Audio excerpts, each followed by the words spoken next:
Good morning and welcome to Freedom Frontiers of Knowledge segment of Dr. Lamba's Awakening. As I said the other day, knowledge is limitless. And every day, every second, there is further addition to it. And it's a real issue keeping pace with the development in diverse aspects of knowledge. That we have to pick, choose, and utilize that knowledge according to our needs. We are entering in the age of robotics. We have entered actually the age of cancer, disease, and internet is one area which is our new world. We live in an era of internet. The reports that have come are criticized that they have no imagination, that they are just programmed to do what the software tells them to do. That's right. But can you believe now that the Boston based real time robotics have developed a chip? And this chip, when implanted in the robot, permits or empowers the robot to imagine the consequences of their movement and to decide how to behave exactly like a human being does. Whenever a human being acts in a certain manner, he is able to imagine what shall the consequences be. The brain of the human being starts analyzing, and as a result of that, presents a SWOT analysis or a plus minus graph for the person to see whether his action, his movement is going to result in a disaster or not, whether it's going to be useful.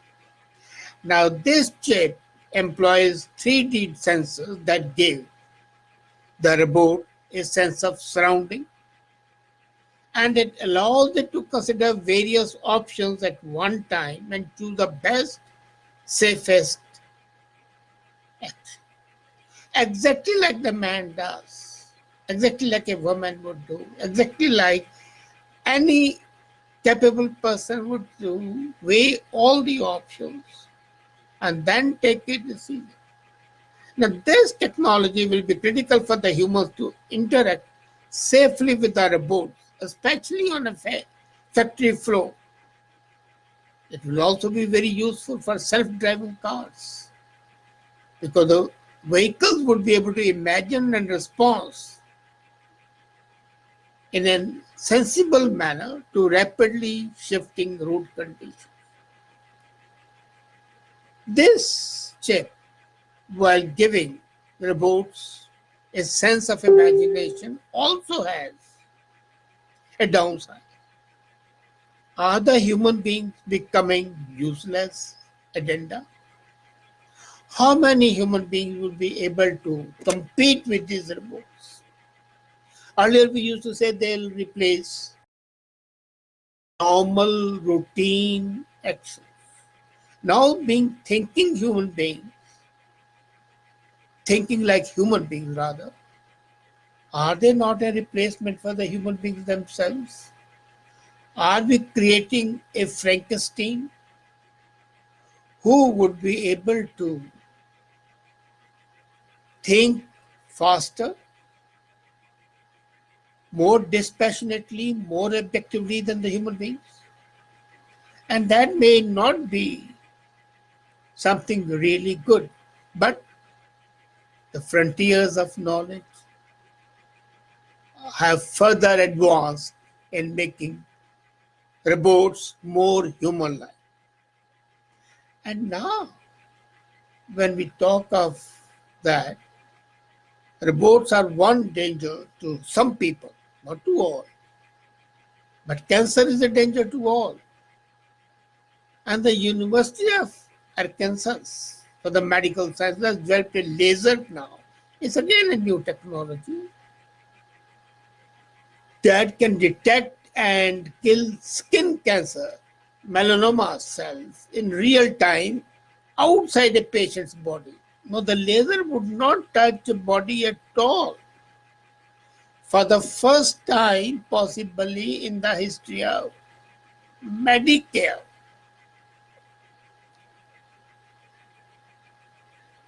the cancer cell would be treated in a non-invasive manner. This non-invasive device would target circulating melanoma cells, which significantly absorb more heat than the healthy cells. So it shall be like a missile which goes toward the heat emitting source and destroys it. So the increased heat absorption from the laser would extend and kill the cell in a patient's bloodstream without any invasive method. Only the heat would be transmitted to the cell would explode, and it would happen before the cell can spread its tentacle. Cancer is like octopus with the tentacles all around. So the researchers now say that they can apply this technology to cancers other than the skin cancer as well. For North America, skin cancer is one of the largest problems afflicting them. But other cancers are also equally dangerous. So this laser beam developed by the University of Arkansas can be a boon to the cancer patient. And I was talking of internet, how we have entered, not we are entering, but we have entered the age of internet, where sitting at our table, lying in our bed, lolling around, we can be connected and have the complete information of the world at our fingertips. But does it not again have negative effect? It does have. You remember I had talked how it destroys the memory of human beings. Maybe it turns human beings into imbeciles. Many universities, research scholars were concerned, and what has happened now is that few universities joined hands. Harvard University, King's College, England, Oxford University, University of Manchester, and Western Sydney University. They joined hands. An international team was formed to research the impact of internet in real time. And it was seen that it produces both very acute and sustained effect on the human brain. It alters, changes beyond recognition permanently the specific areas of brain which indulge in thinking, cognition, and reflect the changes in the brain, affects our attentional capabilities, memory process, social interactions, maybe attention deficiency, which affects the students, would increase much more. Parkinson's would increase much more. Alzheimer's, dementia, because you're not going to use a brain. And this extensive report, first of its kind, was published yesterday in the journal Western Psychiatry, which is the top journal of psychiatric research. And it shows that these results are supported by real findings from psychiatric and neuroimaging research. They have proved this research that the Internet could affect the brain structure. The brain might reduce in size, and it has. Its functioning has changed, as well as the cognitive development has changed. According to this study, the limitless stream of prompts and notifications from the internet encourage human beings to constantly hold the divided attention, and that decreases the brain's capacity for maintaining concentration on a single task. The focus is lost. And not only that, but the way we store and value those facts, nuggets of information, knowledge in the brain, that may be lost forever. So, while the human beings stand to lose their cognitive functions, the first research that I talked about, the addition of imagination to the robots makes them thinking robots. So maybe human beings are becoming robots and robots are becoming human beings. As a matter of fact, this paper was given to World Health Organization about a month back, and the complete top hierarchy went into a huddle. And when the report was made public in that journal yesterday, 2 days back rather, WHO immediately said that no child below the age of 5 should be exposed for more than 1 hour to screen time, and internet must not be permitted to them before the age of 10 or 12.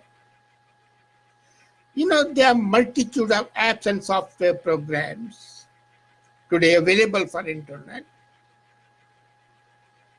which can restrict access to smartphone and computers.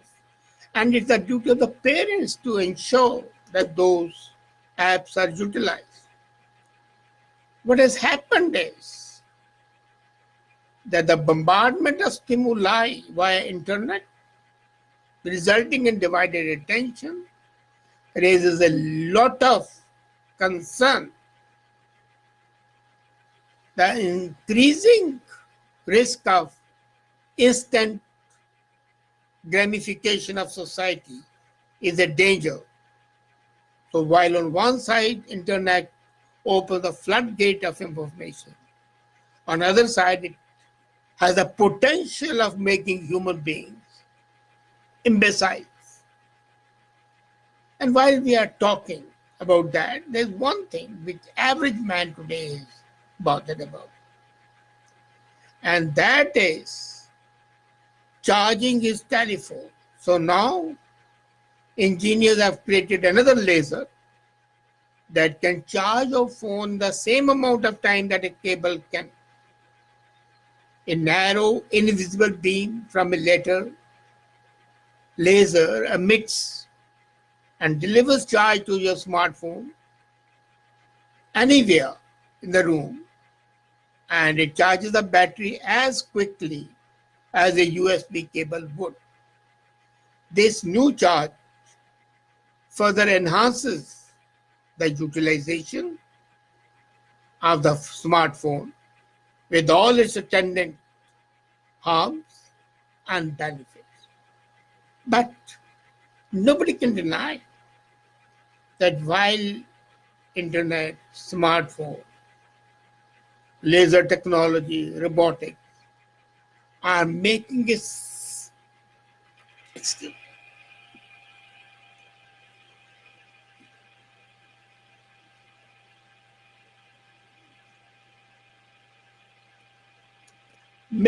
sea change to human life, they have potential of adversely affecting our capability as human beings, and thereby hangs a tail. There are two sides of every coin.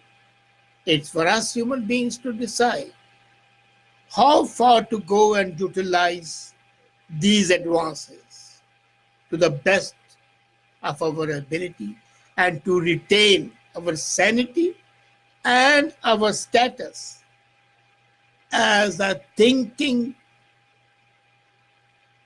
cogitating, meditating human beings. Are we going to continue as Homo sapiens? Or are we going to lose that status and become just one of the species of animal kind? Thank you.